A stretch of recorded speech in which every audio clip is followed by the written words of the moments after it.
Please give an energetic and warm welcome to the one and only Awadh Oja sir.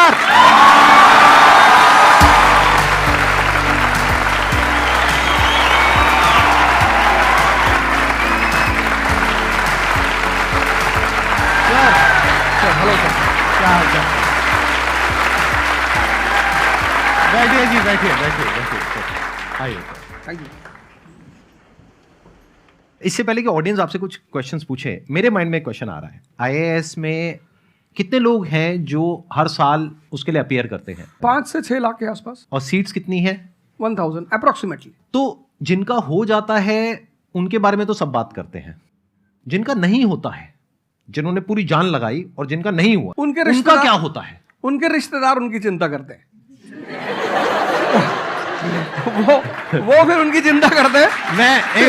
नहीं मैं आ रहा हूं, मैं आपके क्वेश्चन पे आ रहा हूं। ये पॉइंट इंटरेस्टिंग है, मैं समझना चाहूंगा कैसे। मैं बताऊं। हाँ। मैं दोनों मुद्दों पे बता। हम सब हारने से डरते हैं, और मजेदार बात है कि वो डर हमारी हार की वजह बनता है। 98% केसेस में हारने से क्यों डरते हैं? क्योंकि हम जानते हैं अगर हम हारेंगे तो वो जो पीछे 3 लोग बैठे हैं ना, रिश्तेदार, रिलेटिव्स और फ्रेंड, वो जीने नहीं देंगे। आप जब भी आईएएस की तैयारी करें, पहला अटेम्प्ट आपका सीरियस अटेम्प्ट होना चाहिए। आपने तैयारी किया, बेसिक्स तैयार किए, आपने एडवांस कोर्स तैयार किया, आपने कम से कम मेंस के 1000 आंसर्स लिखे हैं और मिनिमम 10,000 प्रीलिम्स के क्वेश्चंस आप सॉल्व कर चुके हैं, तब आप एग्जाम देने जाइए। सिर्फ एक अटेम्प्ट दीजिए।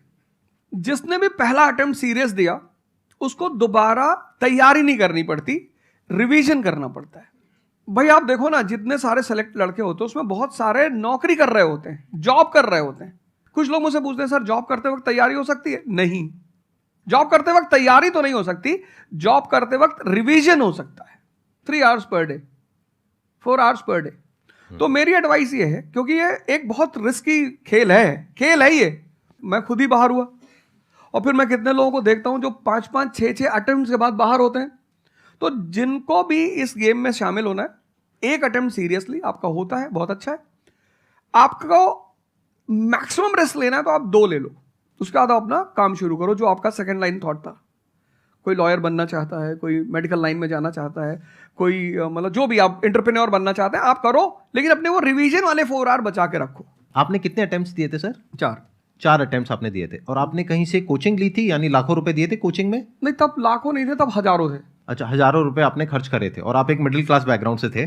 तो टोटल 4 साल में आपका कितना पैसा लग गया होगा? रहना, खाना, पीना, और आपने तो पूरी तैयारी करी होगी, साथ में कुछ और नहीं किया होगा? I think so. कुछ नहीं किया, बिल्कुल। तो कितना आपका 4 साल में अच्छा खासा पैसा? 5-6 लाख रुपए लगे। 5-6 लाख रुपए उस समय लगे। आज के समय पे अगर किसी को कोचिंग लेनी है तो आई थिंक इससे 3-4 गुना, 5 गुना आराम से लगेगा। तो 15-20 लाख रुपए उस इंसान का लग गया, और वो है एक मिडिल क्लास बैकग्राउंड से। अब वो कहीं ऐसा तो नहीं कि वो ना यहाँ करा ना वहां करा 4-5 साल बाद? हाँ, वही मैंने कहा कि अब आप, जब हमारे समय तो ठीक था, अब आप रिस्क पूरा नहीं ले सकते। You have to be cautious. अब इनको कॉशियस होना पड़ेगा कि ठीक है, जैसे बड़े सारे लड़के क्या करते हैं, वो 1-2 अटेम्प्ट ऐसे ही देते हैं। अब तो इनके पास 6 अटेम्प्ट हैं। ओबीसी हैं तो और ज़्यादा है, SC ST हैं तो और ज़्यादा है। और मैं कहूँगा आप किसी भी कैटेगरी से आते हैं, आप 2 अटेम्प्ट से ज़्यादा कभी मत मानिए। ये पॉइंट बहुत अच्छा है कि आइडियली आपको अपने माइंड में ये रखना है कि एक ही अटेम्प्ट है मेरे पास में, मैक्सिमम अगर आपकी फैमिली अफोर्ड कर सकती है तो 2 अटेम्प्ट है। उसके बाद में अपने काम पे ध्यान देना है, और इसको एज अ रिवीजन की तरह देखना है, मतलब इसको साथ साथ में चलाना है। ये नहीं कि अपने 5 साल या 6 साल लाइफ के सारे यहीं निकाल दिए और सारा पैसा घर वालों का लगा दिया, या उन्होंने खेत बेच दिया, या लोन ले लिया। ऐसी बहुत कहानियां मैंने सुनी है सर लोगों की, और बहुत ही दर्द होता है ऐसी कहानियां देख करके। ऐसे लोगों की जो कहानियां हैं वो उसको सुन करके बहुत ही बुरा लगता है अंदर से। चलिए आगे बढ़ते हैं जी। Sir, I wanted to ask how to fight the basically fear that we feel. Like there are lot many fears that we face, not only in studies but in each aspect of life. There is some kind of fear. How to fight that? How to come back? How to have that courage in life? Fear बड़ी प्यारी चीज है। हमने कुछ words को बड़ा negative बना लिया है। जैसे अब बच्चा है 2 साल का, उसको तो फियर होता नहीं, उसे कुछ पता नहीं, उसने कोबरा देखा जाके पकड़ लिया। वो तो बाद में घर वालों ने देखा तो पता चला कि भैया कोबरा पकड़ के घूम रहा है। लेकिन हम बड़े हो गए ना, अब हम कोबरा देखेंगे तो वो हमारी बॉडी की जो मैकेनिज्म है वो हमें वार्न करेगी, अलर्ट करेगी। That is natural fear. वो अच्छी चीज है। जिस चीज की आप बात कर रहे हो वो फियर नहीं है, वो ओवर थिंकिंग है। आज का जो युवा है वो फियर से परेशान नहीं है, वो ओवर थिंकिंग से परेशान है। अब ये ओवर थिंकिंग क्यों है, उस फैक्टर पे आते हैं। ओवर थिंकिंग की वजह क्या है? ओवर थिंकिंग की वजह यह है कि आज का समाज इतना एक्सपैंड कर चुका है। You are outside your house, तुमको तुम्हारी दोस्त मिल गई कि मैं कल लंदन से आई, क्या लाइफ है लंदन में यार, और मैं तो ये कर रही वो कर रही। आपको लगा हम ही पागल है यार, आईएएस की तैयारी कर रहे। फिर शाम को किसी फ्रेंड का फोन आ गया कि मैं तो अब ऑस्ट्रेलिया जा रही हूँ, मैं तो वहीं सेटल हो जाऊंगी। 90s में हमारे पास इतने स्कोप नहीं थे। हमारी जो लाइफ थी वहां ओवर थिंकिंग इसलिए नहीं थी, आपने भी सर देखा होगा, क्योंकि हमारे पास इतने स्कोप नहीं थे। आज तुम्हारी जनरेशन में यू हैव मल्टीपल फील्ड्स, मतलब इतने सारे फील्ड्स ओपन है। तो जब तुम घूम के चारों तरफ देखते हो और तुम देखते हो कि तुम्हारे ही साथ के लोग बड़ी सारी फील्ड में एक्सेल कर रहे हैं, काम कर रहे हैं, अर्न कर रहे हैं, तो तुम्हारा दिमाग भागना शुरू करता है। फिर क्या होता है, हमारे पेरेंट्स हमसे ज्यादा ओवर थिंकिंग करते हैं, क्योंकि बड़े हमको लेकर कॉशियस होते हैं। हाँ। एक हमने ओवर थिंकिंग की, हम अपना संभाल लें किसी तरह।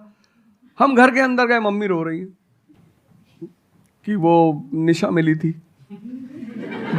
20 लाख का पैकेज है उसका। दूसरा प्रेशर तुम्हारे ऊपर आ गया। ये जो प्रेशर्स हम मल्टीपल फेस करते हैं, तो एक तुम्हारा प्रेशर, एक माँ बाप का प्रेशर। पता लगा बुआ जी ने रात में फोन कर दिया, क्या कर रही हो जी? तुम सारे लोग प्रेशर से लड़ रहे हो इस वक्त, मल्टीपल फ्रंट पे। ये कोई फियर वुअर नहीं है। ये प्रेशर दूर कैसे होगा, इस पे थोड़ी सी बात कर ले। जहां इंटरनल ताकत है वहां कॉन्फिडेंस है। आज का युवा क्या कर रहा है? बादाम का तेल लगा रहा है, बादाम की क्रीम लगा रहा है, बादाम का साबुन लगा रहा है, खा रहा गुटखा।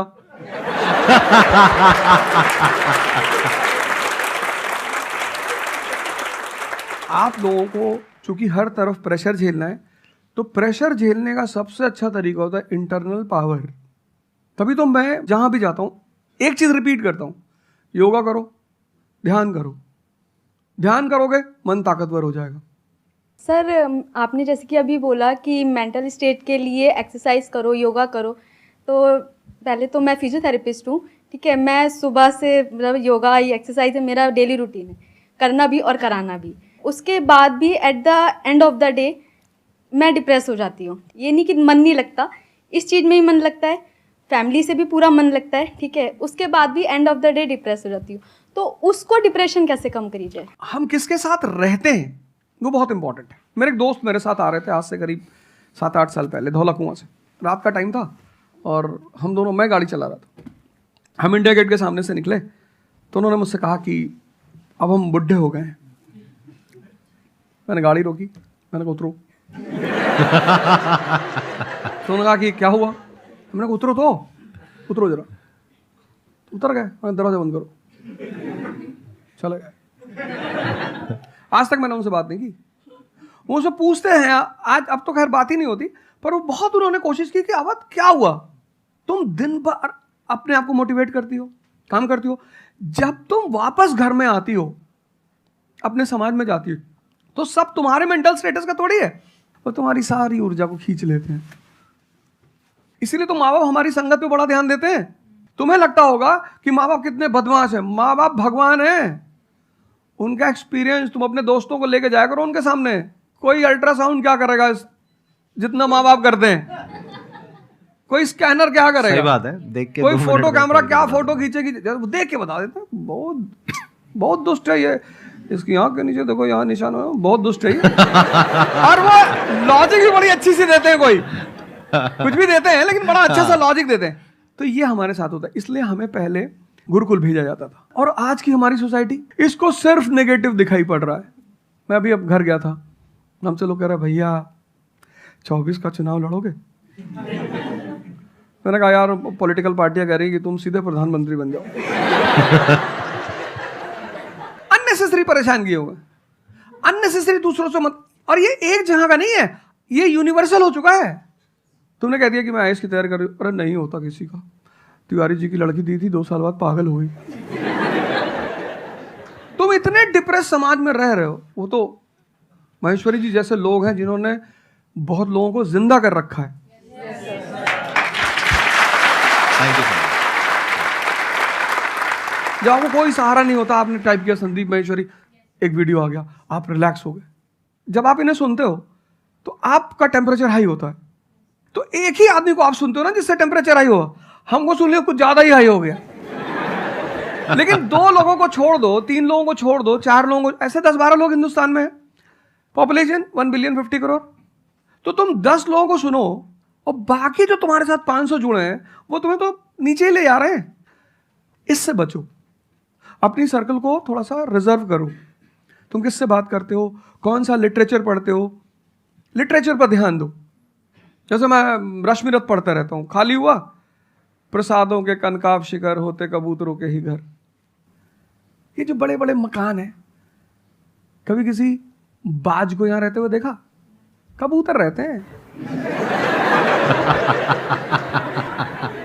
क्या लाइन है, प्रसादों के कनकाब शिखर, कितने मतलब महलों के जो बड़े बड़े शिखर, उसमें सिर्फ कबूतर रहते हैं। प्रसादों के कनकाब शिखर होते कबूतरों के ही घर, महलों में गरुड़ न रहता है, कंचन पर कभी न सोता। कंचन मतलब सोना। लग्जरी नहीं चाहिए। तुम लोग इतनी लग्जरी चाहते हो, लग्जरी आदमी को मेंटली कमजोर बनाती है। मैं आश्रम में था, मैंने ज्यादा खाना खा लिया। मेरा एक नियम है, नो एक्सरसाइज नो फूड। मतलब अगर मैं एक्सरसाइज नहीं करूंगा तो मैं खाना नहीं खाऊंगा। वहाँ एक बाबा जी, वो प्रेम में उन्होंने घी पे घी डालते चले, मैंने कहा खा लो। फिर वो हुआ कि भाई यहाँ घूमेंगे, चारों तरफ जंगल है, डरा दिया इन लोगों ने। एक बार एक भालू एक आदमी की टांग काट के ले गया। अरे मैंने कहा आज कोई भालू वालू नहीं आएगा, मैं जाऊंगा। फिर मैंने 4-5 लोगों को तैयार किया अपने साथ, उनको थोड़ा मोटिवेट किया कि जंगल में घूमने से ऑक्सीजन लेवल बढ़ता है। वो लोग भी तैयार हो गए कि चलो। तो हमारे साथ एक साहब अमेरिका से आए हुए थे, वो भी वॉक करने निकले, बोले हम भी चलेंगे। मैंने कहा भाई साहब क्यों जा रहे हो? कहते हम भी चलेंगे। मैं उनका नाम नहीं लूंगा। 1 किलोमीटर के बाद उन्होंने मुझसे कहा मेरे बैग में यहाँ बहुत पेन हो रहा है। 1 किलोमीटर। तुम लोगों ने पता है अपने आप को कष्ट देना छोड़ दिया है। You are dying for luxury, you have become weak physically and mentally. थोड़ा थोड़ा सा कष्ट दो अपने आप को, थोड़ा टेम्परेचर हाई रखो, थोड़ा बड़े टेम्परेचर वालों के साथ रहो। हमने अपने आप को कष्ट, हम कौन सी नॉवेल पढ़ रहे हैं? Half girlfriend. अच्छी है, अच्छी है, अच्छी, मैं ये नहीं कह रहा हूं, मैं कुछ बोल देता हूं। अच्छी है मतलब आपने पढ़ी है।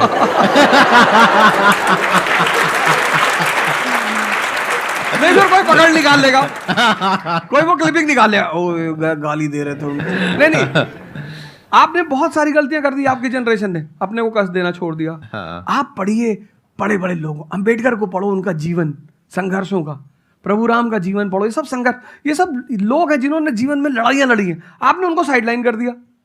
आप राणा प्रताप के बारे में कुछ जानते ही नहीं हो, आपको वो पोएम याद ही नहीं है, खूब लड़ी मर्दानी वो तो झांसी वाली रानी थी।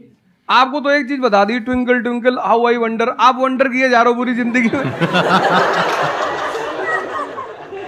आपने कहा कि पूरे दिन मैं अपना काम करती हूँ, दैट इज फिजियोथेरेपी जो आप करते हैं, और शाम तक आते आते आपको थोड़ा सा डिप्रेस फील होता है, थोड़ा सा डाउन फील होता है, तो उसके पीछे क्या रीजन है आप बताइए। जैसे कि मैं बाकी पेशेंट्स देखती हूँ पूरा दिन में, हाँ। बट जब मैं घर पे आती हूँ तो मैं अपने मम्मी पापा को देखती हूँ। ठीक है। जो मैं उनको कहती हूँ कि आपको ये एक्सरसाइज करनी है, ये करना है, आपके लिए ये ज़रूरी है, वो ये नहीं करते। तो फिर वो मुझे डिप्रेस होता है कि मैं जब सबको सही करती हूँ और मैं अपने घर में ही सही नहीं कर पा रही। आप सबको सही नहीं करते हो, आप उन लोगों को सही करते हो जो आपके पास आते हैं। हाँ एग्जैक्टली। तो अगर आपके पेरेंट्स सही नहीं होना चाहते हैं तो उनको कौन सही करेगा? बेसिकली हमारी प्रॉब्लम क्या है कि जो नहीं करना चाहता उसको भी करवाना चाहते हैं। एग्जैक्टली। फॉर एग्जाम्पल आप में से यहाँ पे कुछ लोग बैठे हैं और बैठे हैं जो कहते हैं कि भाई आप कुछ भी बोल दो, हम तो जैसे थे वैसे ही रहेंगे, उखाड़ लो जो उखाड़ सकते हो, आप अकेले आ जाओ, आप साथ में ओझा सर को ले आओ, आप 10 को ले आओ, हम तो नहीं बदलने वाले। उनका कोई कुछ कर सकता है? समझ गए? तो यहाँ पे किसका एक्चुअल में किसकी लाइफ बदलने वाली है? यहाँ पर हो सकता है कुछ साल बाद आप ही में से कोई यहाँ पर बैठा होगा, बट वो इंसान कौन होगा? जो खुद अंदर से बदलना चाहता है ना। Yes sir, thank you sir. Please have a seat, बैठिए। मेरा संदीप सर से ये क्वेश्चन है कि जैसे हम लोग जब आपकी वीडियोस देखते हैं तो हम लोग मोटिवेटेड हो जाता है कि हम लोगों को गवर्नमेंट से या फिर इन सब फील्ड्स में छोड़ के अपना कुछ स्टार्ट करना चाहिए जिससे देश में एंटरप्रेन्योर्स या फिर जॉब्स बढ़े। फिर हम लोग देखते हैं आप लोगों को कि भाई यूपीएससी में एक ऐसी पावर होती है जो हम करना चाहते हैं वहाँ पे हमको डायरेक्ट पावर मिलती है। जैसे कि मैं अगर एजुकेशन के फील्ड में कुछ अच्छा करना चाहती हूँ तो मेरे पास डायरेक्ट पावर होती है कि हम लोग वहाँ से कर सकते हैं। तो मैं ऐसा, मेरे पास ये क्वेश्चन फिर मतलब दोनों में कॉन्ट्राडिक्शन चलता रहता है। ना कॉन्ट्रडिक्शन नहीं चल रहा है, इसे कॉन्ट्रडिक्शन नहीं कहते, इसे कंफ्यूजन कहते हैं। मतलब एक गोल होता है ना, या फिर एक मतलब हमारे पास एक टारगेट होता है कि हम ये काम करने के लिए यूपीएससी में जा रहे हैं। नहीं, सरकार जो कहेगी वो करना है। हाँ, I was about to say that. आपका क्या गोल है? आप क्यों कर, और आपने आपका क्या क्या थोड़ी है, target आपकी पार्टी का मैनिफेस्टो थोड़ी है, घोषणा पत्र। आप एक राजपत्रित अधिकारी हैं, गेजेटेड ऑफिसर। आपका जो मिनिस्टर होगा फोन मिलेगा, मैडम जी ये कस्तूरबा गांधी प्लान में अभी तक कितना काम हुआ?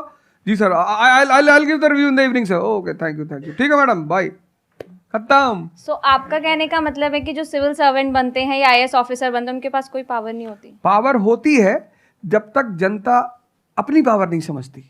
आज की डेट में इस देश में पावरफुल कौन है? जनता। We the people of India solemnly resolve. Yes sir. ये जनता बेचारी पावर जानती है तो डीएम का ऑफिस में चले जाते हैं, हुजूर।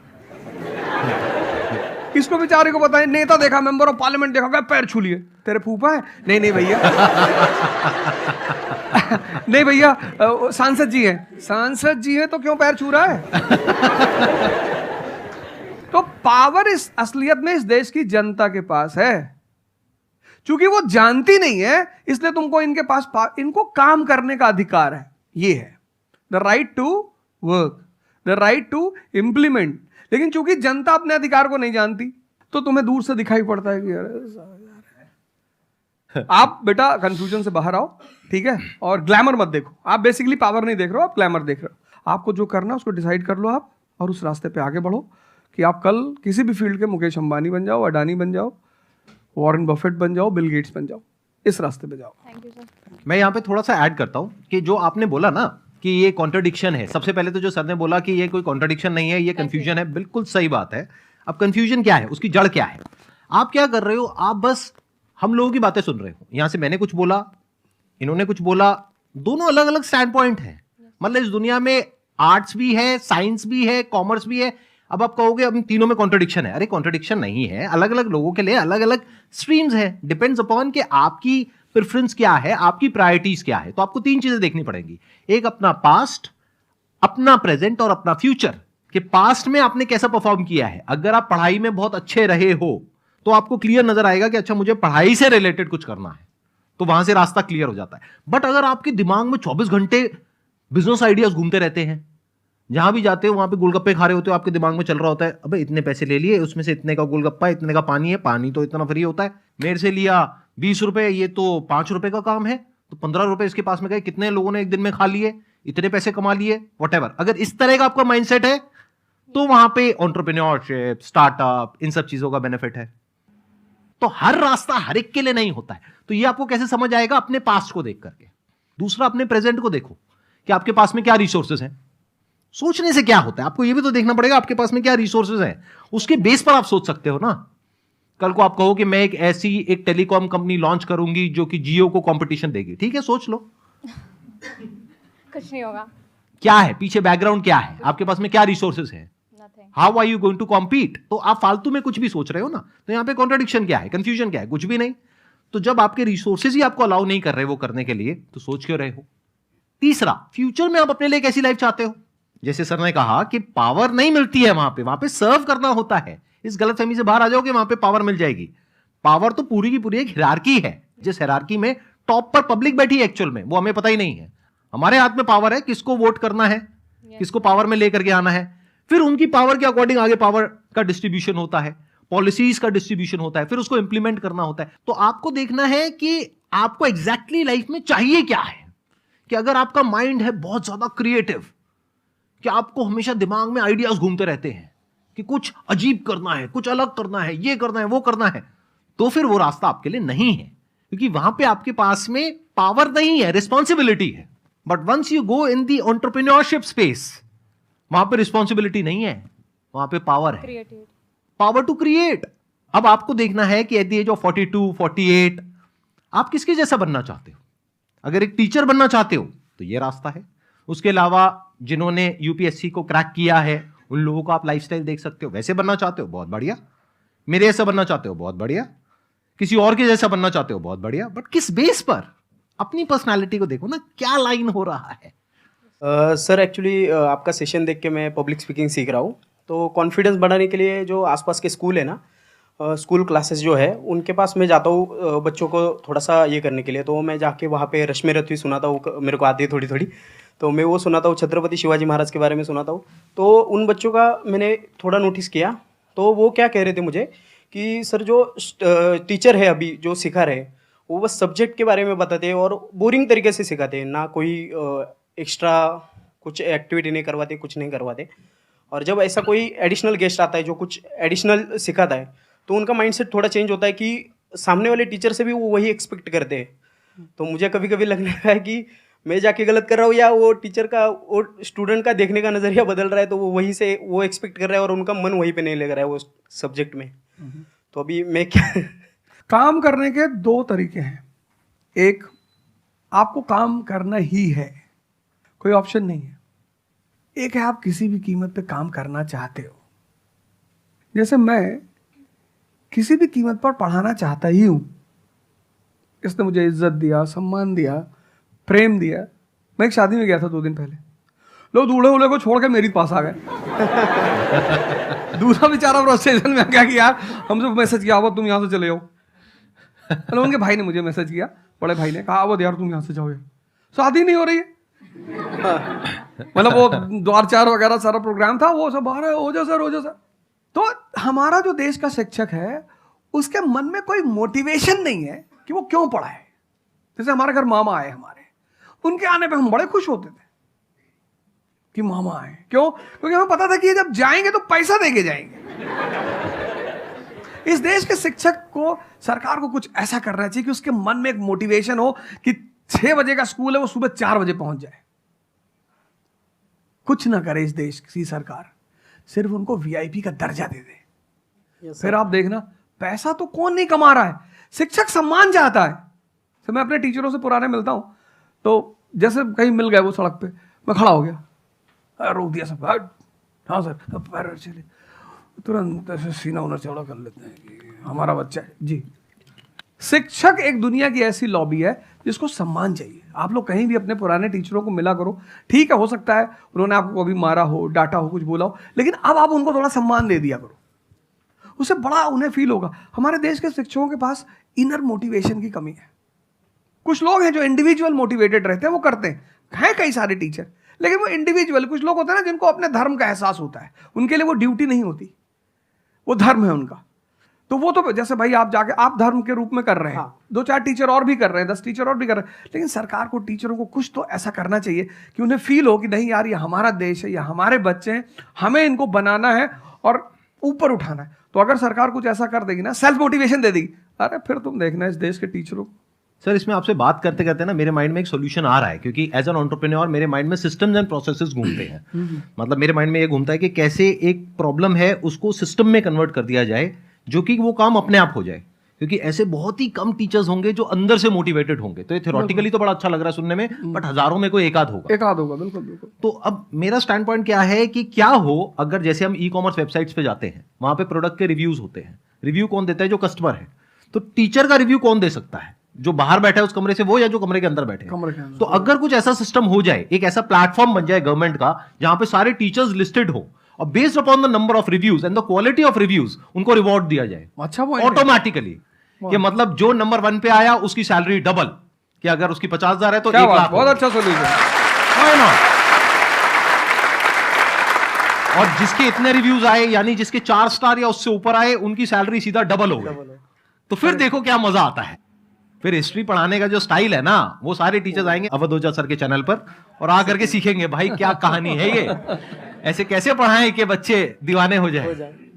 और फिर अपने आप को अपग्रेड करेंगे। नहीं तो अपग्रेड करने की मोटिवेशन कहाँ है? जैसे एक एंटरप्रेन्योर होता है, उसके पास में तो मोटिवेशन होती है कि अगर मैंने अपने जो भी प्रोडक्ट है, सर्विस है या काम है, उसको अपग्रेड किया तो करते ही मेरे को इमीडिएट रिवॉर्ड मिलेगा।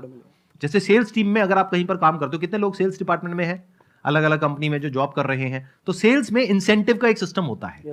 तो वहां पर क्लियर पता होता है कि मैंने ये टारगेट अचीव किया तो ये है। तो एक क्लियर कट टारगेट होना चाहिए which is measurable, not theoretical but actual, objective not subjective. कि ऑब्जेक्टिव एक टारगेट होना चाहिए in terms of numbers which can be calculated, and a transparent system जहां पे स्टूडेंट्स वोट करेंगे और जो टीचर्स जीतेंगे पूरे इंडिया लेवल पे या स्टेट लेवल पे उनको बुला करके जो हमारे देश के प्रेसिडेंट हैं या प्राइम मिनिस्टर हैं वो आकर के रिवॉर्ड देंगे। Yes sir.